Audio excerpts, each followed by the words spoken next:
안녕하십니까. 황태순TV의 황태순입니다. 2020년 7월 15일 오후 4시 반입니다. 지금 조금 전 오후 3시쯤 나온 RN서치라는 여론조사기관에서 문재인 대통령 지지율 못한다 52.6, 잘한다 43.1, 드디어 못한다가 잘한다보다 거의 10% 가까이 못한다가 늘었습니다.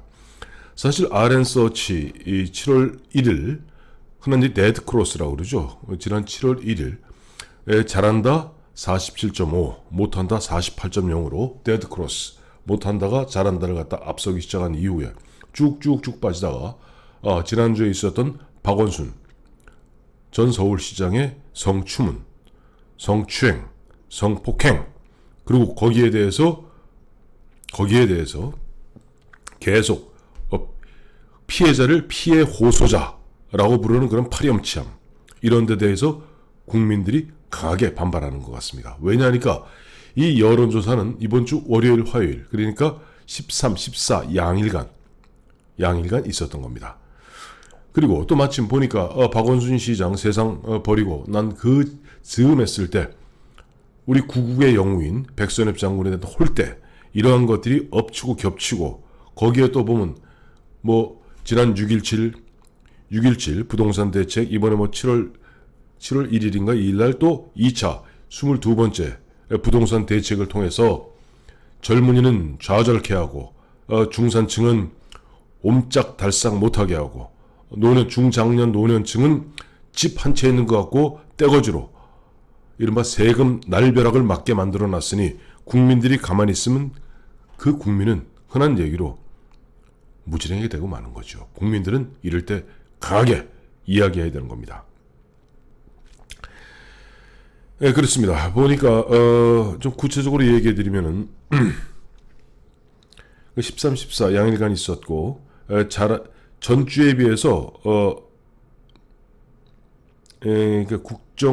전주에 비해서 그러니까 잘한다가 전주에는 아마 47% 정도 나왔던 것 같습니다. 4.3% 급락했고, 부정평가는 보면 4.6% 급등해서 52.6으로, 즉 52.6%가 못한다. 잘한다가 이제 43.1로 이제 40이 무너질 날이 머지 않았습니다. 근데 제가 RN서치를 갖다가 굉장히 주의 깊게 보는 이유가 있습니다.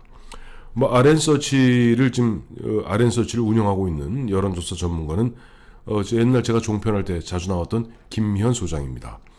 우리나라에 보면 이제 한국갤럽하고 리얼미터 있습니다만, 리얼미터 같은 경우는 매주 월요일 또 목요일, 다음에 한국갤럽은 금요일 매주 나옵니다만, RN서치 같은 경우는 대개 수요일 날 나옵니다. 근데 RN서치가 보면은 흔한 얘기로 문재인 대통령에 대해서 제일 좀 박한 편이에요. 리얼미터가 제일 후한 편이고.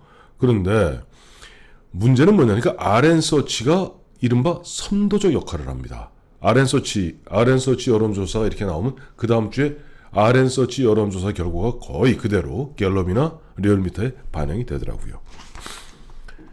보면 RN서치 이제 김미연 소장은 그 얘기를 하고 있어요. 부동산 정책 등의 비판 여론이 많은 상황에서 당연하죠. 부동산 대책이 6.17 이미 벌써 한 달이 다 돼갑니다.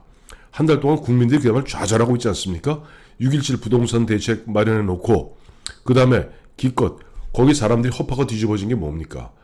다주택 안 된다. 그런데 보면 노영민 비서실장 비롯해서 심지어는 국회의장은 박병석 국회의장까지도 자기 지역구에 있는 또 똘똘한 강남 한 채, 이러다 보니까 국민들이 허파가 뒤집어졌는데, 또 21번째 6.17 대책에 대한 보완 대책으로 22번째 대책이라는 것이 모든 돈을 갖다 꽉 쥐어 틀어갖고 지금 전세값이 하루가 모르게 1억, 2억씩 뛰고 있다니 국민들이 그야말로 못 살겠다 갈아보자는 얘기가 나올 수밖에 없지 않습니까?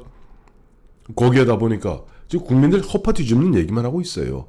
또 탁현민 씨 같은 경우 언제는 보면 너무 고대해서 임종석 비서실장한테 그만두겠다 하니까 임종석 실장이 첫눈이 내리거든 떠나라 했다는데 떠났다가 돌아왔는데 보니까 사실상 제가 보면 탁현민 씨가 온화일 가능성이 크다고 보는 게, 그걸 운영하고 있는 뭐 대통령 해서 30억 이상을 갖다 2년 동안 벌었다는 그 홍보 기획사 보니까 PD 출신의 뭐 30대 중반의 어린 친구들이더라고요.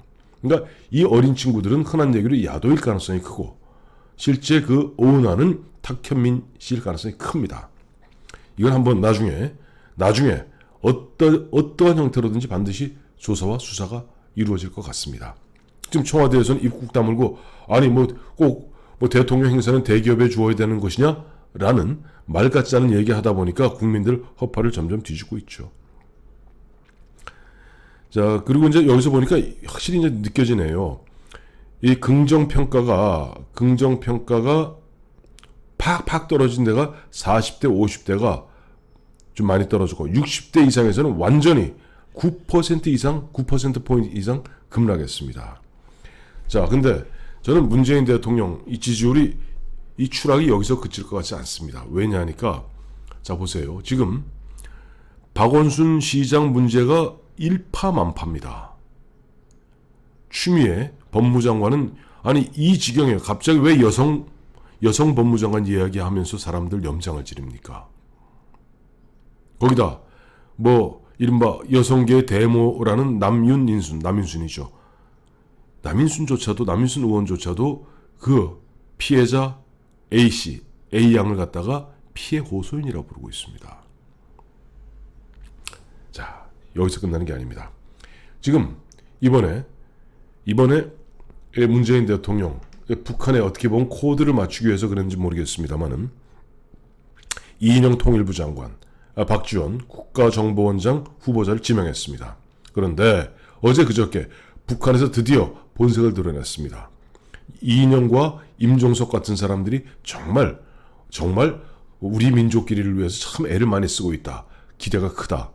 자, 이게 이런 가운데 이인영 씨 그 아들 보니까 스위스에 유학을 했다는데 아마 뭐 언론에서 이거 뭐 한 2,500만 원, 3,000만 원 연간 쓰는 것 같습니다. 했더니 통일부에서는 아닙니다. 이인영 후보자 아들은 학비 1,200만 원 쓴 게 답니다. 그러면 뭐 이인영 씨 아들은 스위스에서 물만 먹고 사나요? 그런데 제가 알아봤더니 스위스에서는 된장찌개 한 그릇이 38,000원이랍니다. 세계에서 가장 물가가 비싼 나라 중에 하나가 스위스입니다. 자, 우리나라에서도 1년 학비가 1,200만 원. 우리나라도 웬만한데 1년 학비 대학 한 1,000만 원 듭니다. 근데 그 학비만 갖고 먹고 사냐고요. 근데 문제는 이인영 후보는 뭐냐니까 아들의 병역 문제, 아들의 그런 스위스 유학자가 문제에 대해서 민감한 사항이라 자료를 제대로 낼 수 없다고 이 김기현 의원에게 얘기했다는 거 아니에요? 이인영 후보 측에서 내가 보니 민감할 수밖에 없네요. 아들 학비가 1,200만 원. 그러면 이인영 씨 아들은 물만 먹고 살고 어디 잠은 집에서 안 자고 어디 길가에서 노숙합니까? 학비가 1,200만 원이라면 생활비는 어디 갔습니까? 세계에서 가장 물가가 비싸다는 스위스. 아마 이걸 갖다 이렇게 따진다고 그래요. 이쪽 자본주의, 이 서방 사회에서는 빅맥 지수라는 게 있답니다. 빅맥, 맥도날드 값으로 자 똑같은 빅맥인데 한국에서는 이게 얼마인데 어디서 얼마? 그게 물가를 그렇게 따지는데 우리나라가 지금 최근에 굉장히 물가가 올라서 한국의 빅맥 지수가 세계 23위랍니다. 근데 놀라지 마십시오. 스위스가 세계 4위입니다. 앞서 말씀드린 대로 된장찌개 한 그릇에 38,000원. 따뜻한 컵라면 하나가 8,000원인. 이런 나라에서 이인영 씨 아들은 무슨 수로 학비 1,200만 원 되고 살았는지 자 청문회 열리면 놔두겠습니까? 아무리 지금 미래통합당이 흔한 얘기로 보면 제대로 야당 역할 못한다고 많은 지청구 받고 있습니다만은 최소한 이인영 씨 아들 문제는 또 군 면제 문제도 마찬가지입니다. 뭐 척추가 어쩌고 저쩌고 해서 군 면제되었다는 친구가 보면 뭐 동영상 나오지 않았어요? 갔다가 무슨 뭐 조그만 조그만 소형 모터 차를 몰고 그다음에 버쩍버쩍 무슨 뭐 맥주 박스를 들고 이러니 보면은 아니 전대협 1기 의장이라는 이인영 씨가 기껏 스위스가 물가가 비싸기 때문에 예전에 김정은이 또 김여정이 정도나 돼야지 유학 가는 데입니다. 자, 이 부분 인사청문회 통해서 국민들의 가슴을 한번 다시 해 뒤집을 가능성이 큽니다.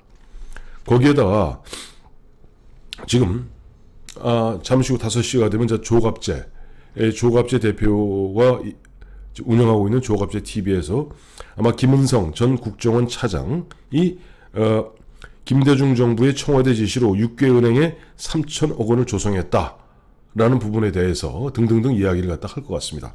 핵심은 뭐냐니까 지금 조갑재 대표 같은 경우 이야기하는 것이 이른바 2000년 6.15 남북정상회담 당시에 어떻게 보면 북한에 5억 달러가 송금되었고 또 그 외 어떠한 자금들이 어떻게 조성되었고 또 특히 김대중 대통령의 비자금으로 추정되는 돈 13억 달러가 미국에 있는데 그 중에 1억 달러가 북한에 어떻게 김홍걸 씨 명의의 수표가 들어갔는가. 그 이야기는 무슨 누가 지나가는 찌라시에 나온 것이 아니라 조갑재 대표에 의하면은 그런저런 그 관계로 우리나라 대한민국 법정에서 지금 소송 중에 있는 내용 중에서 계속 튀어나오는 얘기라는 겁니다. 이런 부분을 갖다가 잠시 후 5시에 얘기한다는 겁니다. 지난번에 이제 박지원 전 의원이 국정원장 후보자로 지명되었을 때 황태순 TV에서는 얘기했습니다. 이것은 북한에 확실한 시그널, 확실한 사인을 보내는 것이다. 김정은 동지 너무 안달복달하지 마시고 좀 기다리시오. 대한민국에서 대북 송금의 제1인자 최고의 고수인 박지원 전 의원, 박지원 전 문광부 장관을 국가정보원장에 곧 임명할 테니 뭐가 있어도 있지 않겠소? 라는 시그널을 보낸 것이다. 라고 말씀드렸는데 오늘 조갑재 대표가 과연 그 당시에 그러저러한 이야기들을 갖고 아마 총괄적으로 한번 털 것 같습니다. 그렇게 되면 이 문제는 조갑재 대표는 다른 의원들하고 달리 그 문제만 갖고 거의 10년 이상을 갖다가 천착해 온 분입니다. 그리고 월간조선에 거의 매달 한 번씩 그 관련된 기사를 쓰고 있습니다. 자, 이런 것, 즉 이인영 아들의 이른바 스위스, 유학, 자금, 조성, 비용, 구체적 비용, 생활비, 학비 아닙니다. 학비 플러스 생활비입니다. 물만 먹고 길거리에서 물만 먹고 살 수는 없습니다. 군 면제, 그 군 면제도 좀 의혹스럽다는 거 아니에요? 그 문제. 다음에 박지원 국정원장 후보자가 관련되어 있는 것으로 능히 짐작할 수 있는 그러한 5억 달러는 건 이미 5억 달러 대북 송금 갖고 형까지 살았으니까 그건 얘기할 것도 없고 그거 말고 지금 보면 김은성 씨가 밝힐 6개 은행 3천억 원 조성에 과연 박지원 씨는 어떤 역할을 했으며 흔한 얘기로 미국에 박지원 씨 한간에 놔두는 그런 이야기대로 김대중 대통령의 비자금이 있다면은 그 부분과 어떤 연관이 있는가 이러한 부분들이 총체적으로 드러난다면 아마 다음 주 되면은 문재인 대통령 지지율은 더 폭락할 겁니다. 더 이상 지금 보면 드디어 타성이 붙었어요. 관성이 붙었어요. 한번 쭉 떨어졌다가 그게 이제 올 2월달 아니에요? 쭉 떨어졌다가 코로나19 그것 때문에 4인 가족 기준 100만 원씩 긴급 재난지원금 풀고 어영부영해서 후닥닥 해갖고 진짜 눈 가리고 아웅식으로 야바위 하듯이 선거 통과했습니다만은 이제 그 약발 돈발도 다 떨어졌고 어제 보니까 문재인 대통령 무슨 한국형 뉴딜 해갖고 2025년까지 160조를 풀어서 190만 개 일자리 만든다는 휘황한 얘기하고 있습니다만은 이제 국민들이 그와 같은 휘황한 그런 입발림에 입놀림에 그렇게 현혹될 만큼 지난 3년 반 동안 그렇게 3년 반 동안 경험으로 봐서 이제는 더 이상 아마 속지 않을 겁니다. 문재인 대통령 계속 추락하는 그야말로 급전직하는 엘리베이터를 탄 것 같습니다.